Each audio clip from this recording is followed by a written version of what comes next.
मेरा गांव मेरा देश, इस नाम से एक फिल्म आई थी तकरीबन 50-52 साल पहले। आज उस पर बात करेंगे।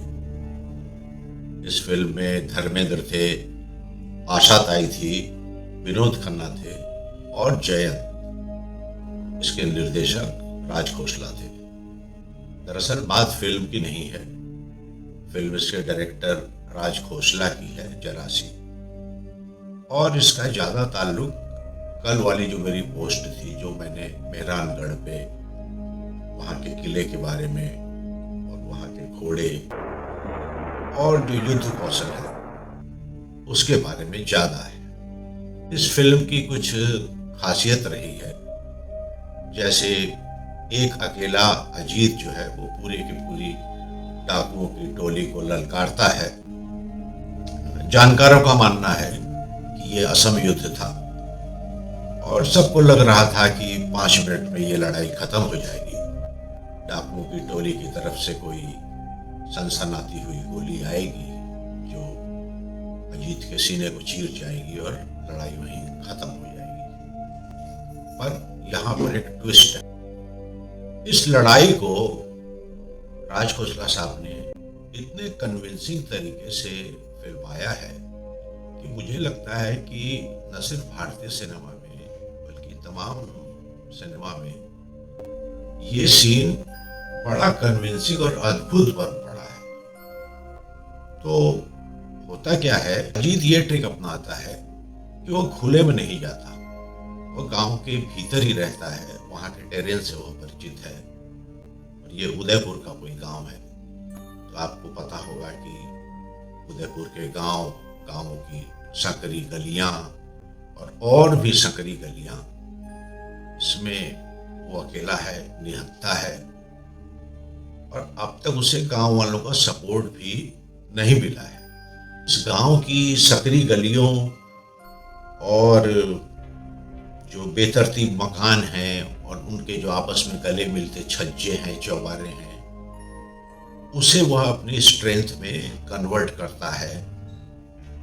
और इतनी संकरी गलियां हैं कि डाकुओं की टोली मानिए कि 15-20 लोग होते हैं, जिस गली में इकट्ठे वो पूरी टीम प्रवेश नहीं कर पाती, तो वो 2-2, 3-3 करके आते हैं। तो होता यह है कि ये जो उसका डिसएडवांटेज था, जो 1:20 का मामला था, क्योंकि एक बारी में सिर्फ 2-3 लोग ही आ पाते हैं, तो फंक्शनल स्ट्रेंथ डाकुओं की 10% रह जाती है। मतलब ये 1:2 का मामला हो जाता है। इसके बाद और ये जो 1:2 का मामला बन जाता है, इसमें कोई आदमी जो बहादुर है, एथलीट है और जोखिम उठा सकता है, वह किस तरह से युद्ध को अपने पक्ष में कर लेता है। इसे देखना हो तो आप एक बार जरूर इस फिल्म को देखिए। एक बात आपको बताऊं कि घोड़े और खच्चर से अगर आप लंबी दूरी की यात्रा करते हैं तो बहुत का फर्क नहीं पड़ेगा मेरी समझ से। वो इसलिए कि घोड़े जो हैं वो मैराथन रनर नहीं होते हैं, वो स्प्रिंट रनर होते हैं। तो उनकी जो गति है, जो स्पीड है, वो 5-10 मिनट में चूक जाती है और उसके बाद उन्हें सुस्ताना पड़ता है, जिसमें बिल्कुल बेदम हुए रहते हैं और फंक्शनली उनकी स्पीड उनके किसी बहुत काम की नहीं होती है। इसका मतलब यह हुआ कि डॉग फाइट में घोड़े का कोई बहुत एडवांटेज नहीं है। अगर आप लड़ाई को थोड़ी देर लंबी खींच ले तो उसकी स्पीड का जो एडवांटेज है वो लगभग न्यूट्रलाइज हो जाता है। तो यही अख्तियार करता है। इनफैक्ट अगर आप 15-20 मिनट तक लड़ाई खींच लें तो घुड़सवार का जो एडवांटेज है वह उसकी लायबिलिटी बन जाता है। होता यह है कि एक हाथ से जीन थामे और दूसरे हाथ से निशाना लगाना उसके लिए थोड़ा दुष्कर कार्य है और उसके दौड़ते हुए घोड़े पर बैलेंस रखना भी उसके लिए थोड़ी मुश्किलात पैदा करता है। तीसरी बात यह भी कि घोड़े जो कैवलरी जो चलती थी पुरानी लड़ाइयों में, तो पैदल के साथ ही चलती होगी, तो दोनों की स्पीड तो एक तो होती नहीं होगी। इसलिए हम जो ये मान के चलते हैं कि घुड़सवार को लंबी और बड़ी लड़ाइयों में बहुत ज़्यादा एडवांटेज है, वैसा कुछ हमेशा सही नहीं है। राज खोसला साहब को वैसे तो हम लोग उनकी जो ट्रिलॉजी है, जो एक त्रयी उनकी है सस्पेंस थ्रिलर वाली, उसके लिए जानते हैं, लेकिन उनकी डाकू जेनर की फिल्में भी बड़ी बेहतरीन है। जैसे खास करके, वैसे तो कई सारी फिल्में हैं, लेकिन मैं जिसका उल्लेख करता हूँ, मेरा गांव मेरा देश, उसमें विनोद खन्ना के वो काले कुर्ते, माथे पे टीका लगाया हुआ, सफेद धोती, वो मस्तानी चाल, वो नीचे से नीचे वाले एक एंगल पर उनकी फोटोग्राफी, राजस्थान की संकरी गलियां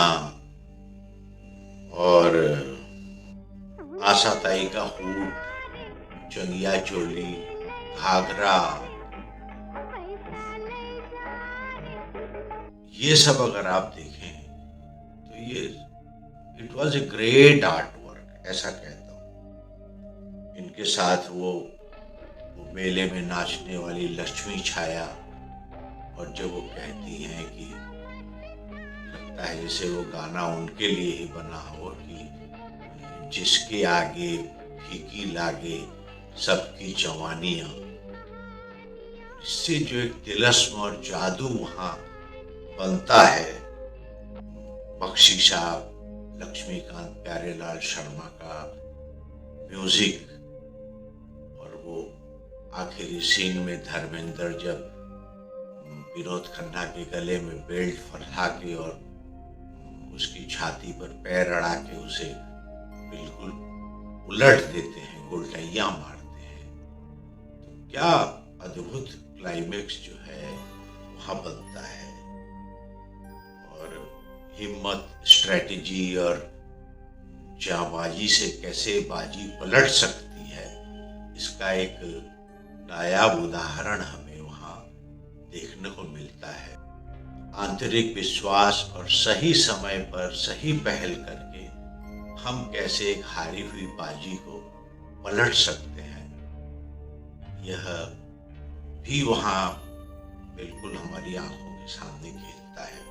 और सबसे आखिर में आप देखिएगा, जैसे आशाताई का वो कैच, जिसमें आखिरी सीन में धर्मेंद्र के बंद गोली चलाने पे विनोद खन्ना के हाथ से छिटक के बंदूक जाती है और बिल्कुल जैसे स्लिप में खड़े हुए किसी बढ़िया प्लेयर की तरह आशाताई उसे कैच करती है।